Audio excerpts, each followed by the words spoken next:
Welcome to Eddie of life with Nancy Gupta. इस lecture में हम पढ़ रहे हैं history chapter number 4 that is the age of industrialisation.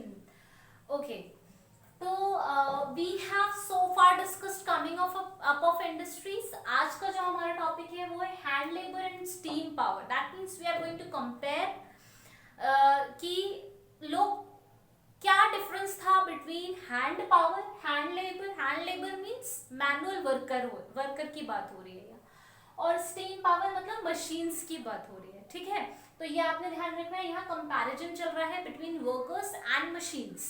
तो हम बिगिन करेंगे विक्टोरियन ब्रिटेन से बात करना शुरू करेंगे। ये मैंने पहले भी बताया है कि इस पूरे चैप्टर में पहला फोकस ब्रिटेन रहेगा और दूसरा फोकस इंडिया रहेगा। तो ब्रिटेन में बहुत लेबर थी, मतलब वर्कर इतना था, बहुत ज्यादा लोग थे जो अवेलेबल थे काम करने के लिए। दे वर वेरी पुअर, किसी भी रेट पर वो काम करने के लिए एकदम तैयार थे। इनफैक्ट वो सिटीज जा रहे थे काम ढूंढने के लिए। तो वहां के इंडस्ट्रियलिस्ट को दिक्कत ही नहीं थी, बहुत सस्ते में एम्प्लॉयज मिल रहे थे। वो क्यों एक महंगी मशीन खरीदने जाएंगे जब उन्हें वही काम एक सस्ते में एम्प्लॉय करने वाले मिल रहे हैं। तो इसीलिए बहुत सारे इंडस्ट्रियलिस्ट को ब्रिटेन में कोई इंटरेस्ट नहीं था मशीन खरीदने में। So let us see here, plenty of labor, poor, move to cities in search of jobs, low wages, and that is why industrialists find no interest in purchasing machines. Simple. Second, अगर हम वजह देखें कि क्यों लोग जो थे वो इंडस्ट्रियलिस्ट जो थे बड़े बड़े वो मशीन से दूर भाग रहे थे। दूसरी वजह ये है बच्चों, क्योंकि बहुत सारी इंडस्ट्रीज में सीजनल वर्क होता था। जैसे एक समय पर मान लो केवल सर्दी में वर्क है। अब मैं आपको एक बहुत आम एग्जांपल समझाती हूँ। आइसक्रीम इंडस्ट्री होती है, तो आइसक्रीम इंडस्ट्री सबसे ज्यादा कब काम करती है? समर्स में। विंटर्स में तो शायद उसको इतनी जरूरत नहीं होती होगी, ना लेबर की ना काम की। तो वो मशीन खरीद के, मशीन का इन्वेस्टमेंट तो पूरे 12 महीने का हो गया ना। वो इतनी महंगी मशीन जो उसकी एफिशिएंसी तो केवल 6 महीने दे, लेकिन जो फीडबैक है, जो आउटपुट है, वो नहीं दे पाएगी पूरा टाइम। तो क्यों खरीदेगा? 6 महीने के लिए एम्प्लॉयज खरीद लेंगे, 6 महीना काम करेंगे, चले जाएंगे, सस्ते एम्प्लॉयज मिलेंगे। यही थी seasonality of work. Due to seasonal labours industrialist prefer manual workers. वो मैनुअल लोग चाह रहे थे, जैसे कि कुछ इंडस्ट्रीज के नाम मैंने यहाँ मेंशन किए हैं।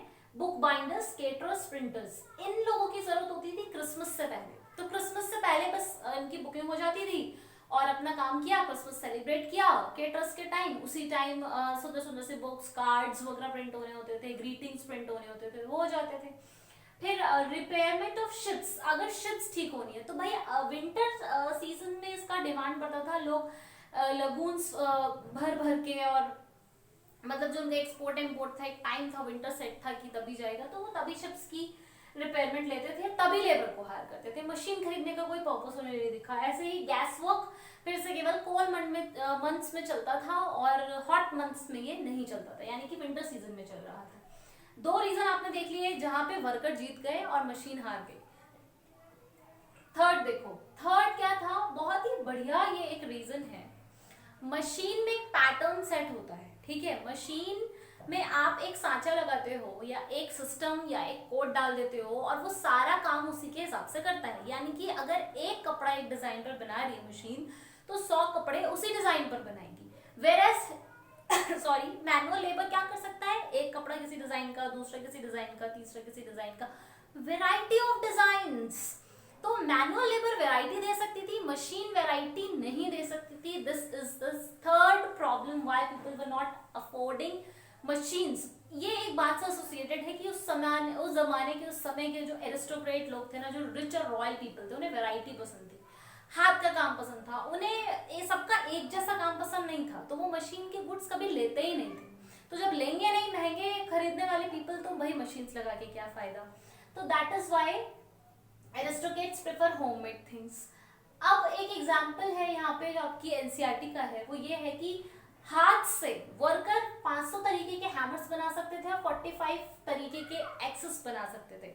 यही काम अगर मशीन से किया जाता तो मशीन एक ही तरीके का बनाती, बहुत से बहुत 5 तरीके का बना देती। 500 तरीका मशीन नहीं बना सकती है, और अगर बनाएगी तो उतनी ही ज्यादा वो कॉस्ट इफेक्टिव हो जाएगी। नाउ सी, मशीन एक्सेप्ट ऐसा नहीं है कि बिल्कुल नहीं हो रही। मशीन एक्सेप्ट हो रही थी, पर उन कंट्रीज में हो रही थी जहां लेबर की शॉर्टेज थी, जहां पे लेबर अवेलेबल नहीं थी, या थी तो बहुत हाई वेज मांग रही थी। तो वही कंट्रीज केवल मशीन्स को अफोर्ड कर रही थी, बट अमेरिका और ब्रिटेन में ऐसी कोई प्रॉब्लम नहीं थी कि वो मशीन खरीदें, क्योंकि उनके पास बहुत वर्कर था, बहुत हैंड वर्कर ज्यादा था, इसलिए वो मशीन में पैसा बिल्कुल वेस्ट नहीं कर रहे थे। समझ में आ रहा है? So this we have seen versus, ये एक इम्पॉर्टेंट क्वेश्चन है, ये आता है, ये बहुत इंपॉर्टेंट है।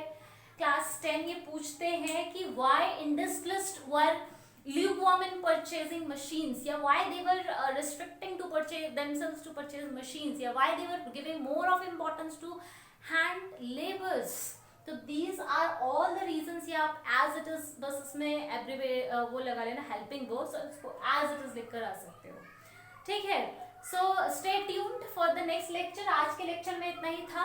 We'll meet soon in the next lecture. Till then, stay happy, stay healthy. Bye bye.